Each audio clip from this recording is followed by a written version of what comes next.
Good morning, students. So today we're going to talk about, this is for crisis intervention, and we're going to be talking about community disaster, natural disasters, and how PTSD and acute stress disorder work, and maybe just a little bit about treatment. So we'll get started. This is a reminder, I think, that that human services workers can take care of people who have experienced a crisis that looks kind of like a disaster by using their ABC crisis skills. There are very specific treatments for people who develop PTSD or acute stress disorder, for the most part, human services workers would not be involved with treating that, but we would be involved with meeting people at the very outset of their experience. And there are some simple principles about these kinds of disastrous experiences that will make you feel effective and would help clients. So that's the way I'm approaching this lecture with us on this chapter, Chapter 7. So the chapter does start by introducing us to trauma and trauma-informed care. This is a newish kind of approach to helping people with traumatic experiences.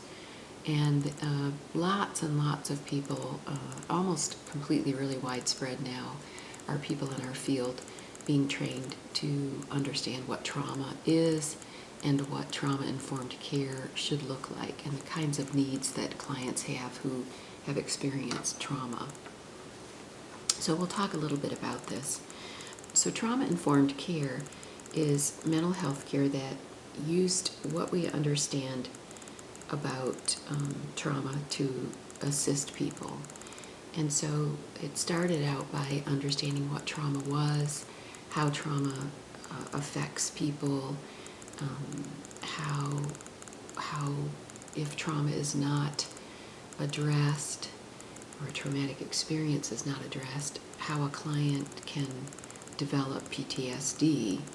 And PTSD is complicated to help clients with, but helping clients adjust and readjust to an experience that was traumatic for them is really not complicated, and there are some basic skills that you already know that can be used for this.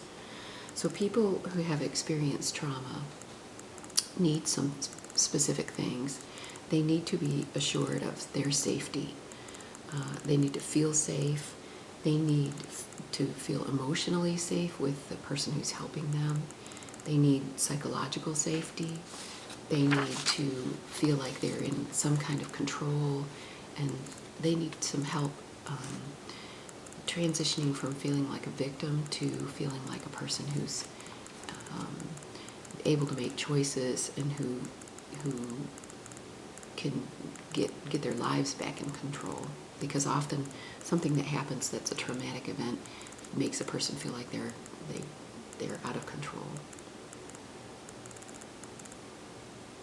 Other very important things besides safety that clients need is a sense of trustworthiness with the person who's helping them. They need a person who is predictable and consistent. They need a person who understands boundaries and respects their boundaries. I think I said that they need to be able to make choice, but if I didn't, they need the opportunity to feel like they can choose things that are happening to them or ways that they're going to try to cope. They need to be treated with collaboration, and this kind of goes towards helping them feel more empowered and like a victim. They also need for us to help them build some skills to feel resilient.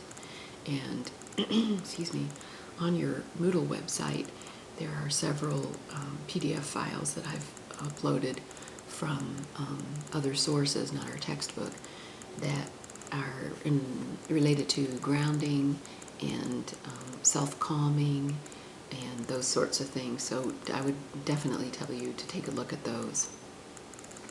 So how is PTSD defined, and what are the symptoms that you might see? Well, the first thing I want to say is to remind you that not everybody who experiences a trauma develops PTSD. In fact, about 90% of people who experience trauma do not develop PTSD. And that's important to remember. I don't want you to feel, afraid or nervous that when you're helping someone, they are bound to develop PTSD. It just doesn't really always happen for most people. But there are some things that happen, and let me maybe just back up by saying that when a person experiences something that's terribly traumatic for them, it is very scary. Often it feels to them like their life was as being threatened, if you will. And so it's a very serious experience for them. And they, if they are able to talk these feelings through and maybe even discharge some of the emotion associated with it, that's what really helps them to avoid developing PTSD. But of course, as we talked about in chapter 1 of this textbook, we would be naive to think as a crisis worker that we might not ever meet somebody who's what they call a crisis-prone person. And you'll remember that term from chapter 1. And just to review with you, a crisis-prone person is a person who has had severe traumatic experience in their lives that's unresolved, that they haven't had a chance to process or integrate or talk about. And so they are expending a lot of their life energy just using coping mechanisms to live their life. I think I remember talking with you about the defense mechanisms of repression and denial that are often used for people who are what our text calls a crisis-prone person. So all of this is to say that we really are trying to think about ways that we can help people avoid becoming a crisis-prone person or a person with PTSD. But if a person does develop PTSD, what does that look like? What are the symptoms of that? And it's interesting to think about the DSM-5, the newest edition of the DSM, the Diagnostic and Statistical Manual, recreated and recategorized PTSD and made some new definitions, took away some requirements of behaviors and added some new ones in. If you're curious about that, I would say to try looking online. I can't remember if I've posted something about PTSD from the DSM on your Moodle website, but take a look if you're curious about it. But going on to look at symptoms for PTSD, one of the biggest ones is intrusive symptoms.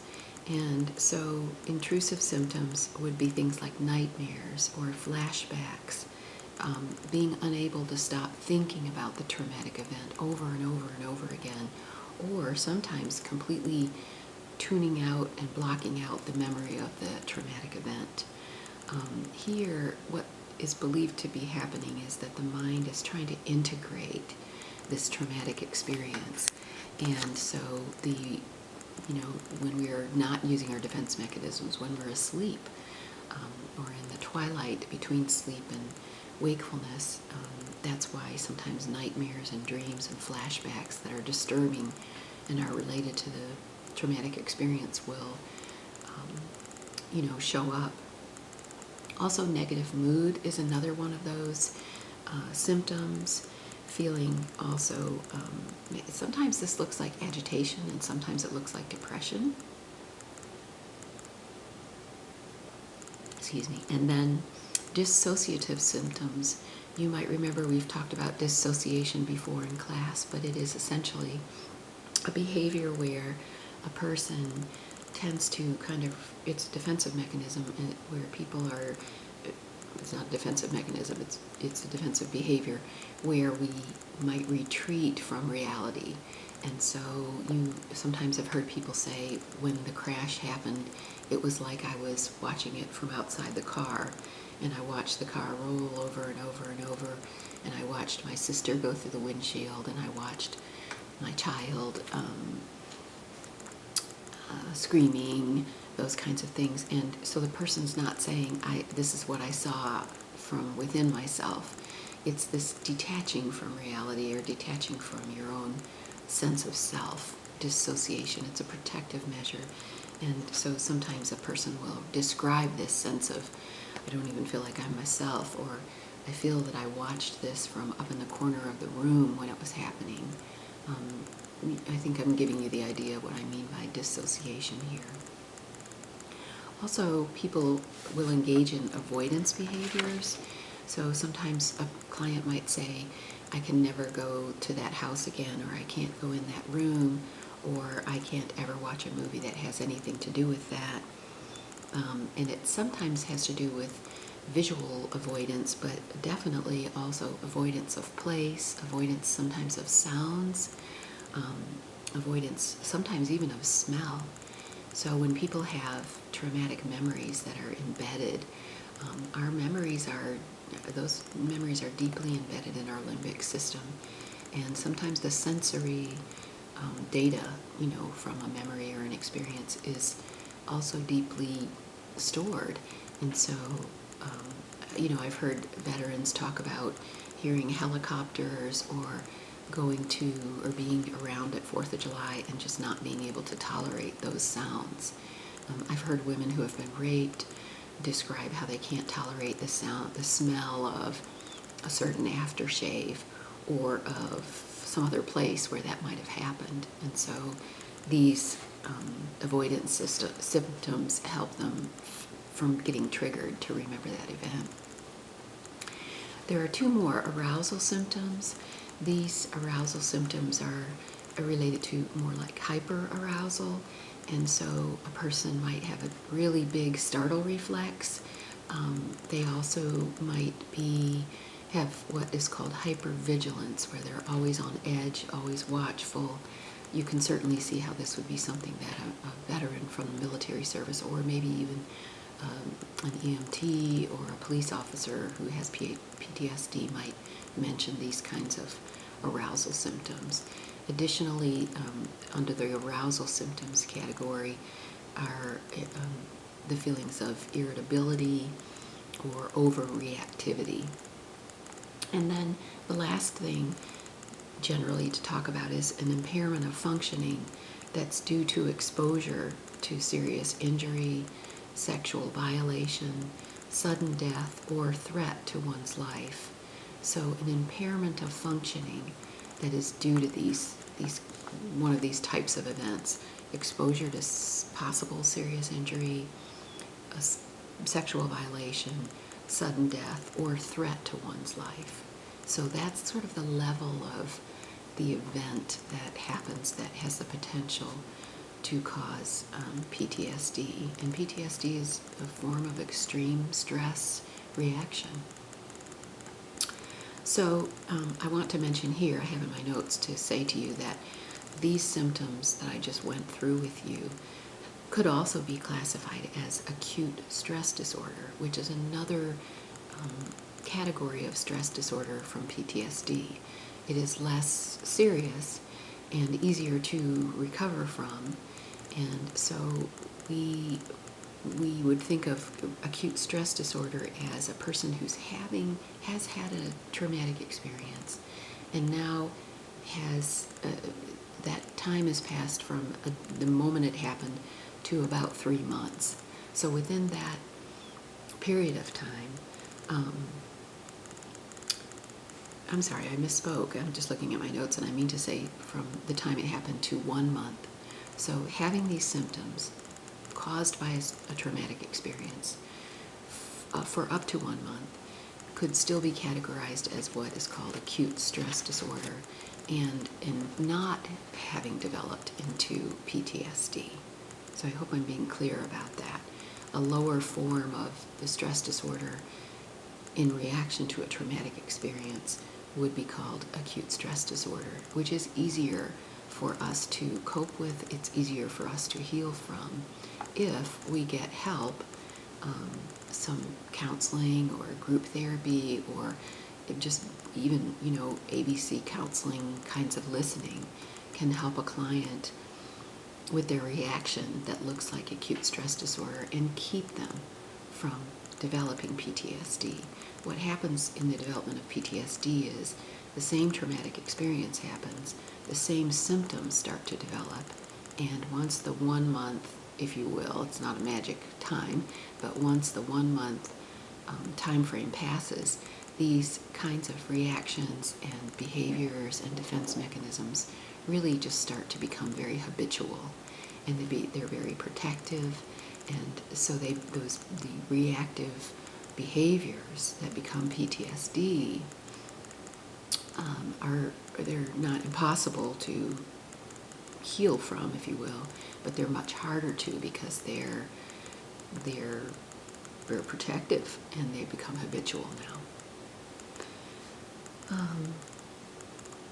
So after the person's stress reaction moves into the development of PTSD, I think I should say for my notes that the person starts to use defense mechanisms like depression and dissociation to cope with the trauma.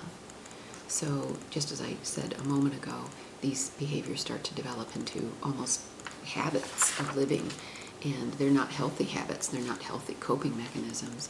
And remember, we talked about this at the beginning of class, they really then start to be, they take a lot of energy, a lot of our personal psychic life energy to just live from day to day and cope with the normal kinds of disappointments and fears and things that anger us. And so we don't do a very good job of coping with those things if we have PTSD, because we're already taking so much energy just trying to live day to day.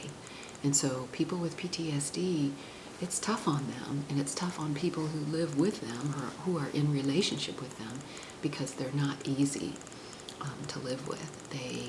They're the opposite kind of easy to live with. So it's important if we can help a person with their initial stress reactions to a trauma, because you can break that development of the behavior of these unhealthy patterns of coping.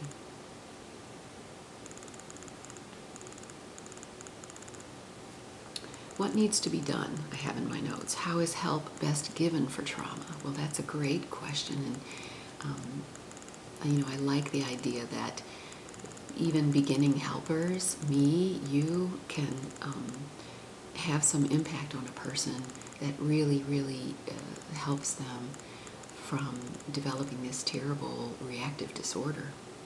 So, number one, the client needs a safe helper. As I mentioned to you at the very beginning of this lecture, they need a secure environment.